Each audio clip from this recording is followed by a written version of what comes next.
إن ربك يعلم أنك تقوم أدنى من ثلثي الليل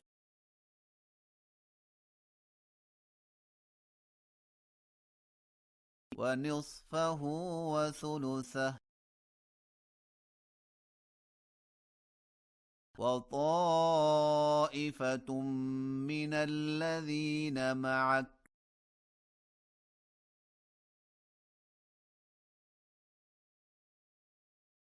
والله يقدر الليل والنهار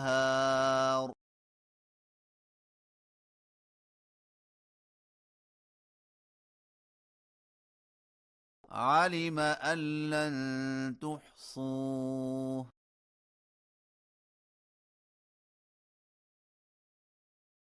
فتاب عليكم فاقرؤوا ما تيسر من القرآن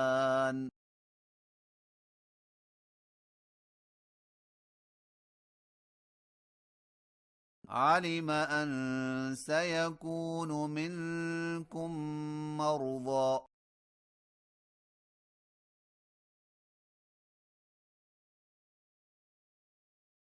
وآخرون يضربون في الأرض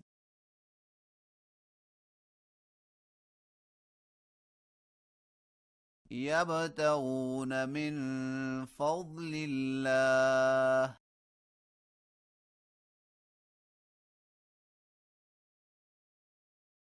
وآخرون يقاتلون في سبيل الله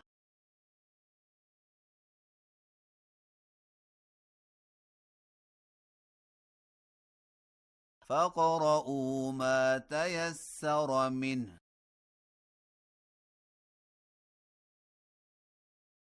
وأقيموا الصلاة وآتوا الزكاة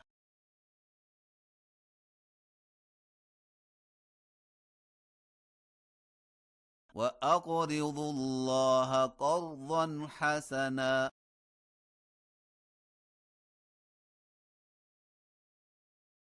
وما تقدموا لأنفسكم من خير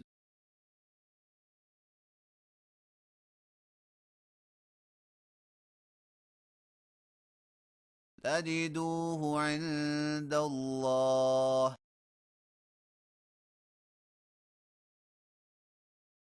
هو خيرا وأعظم أجرا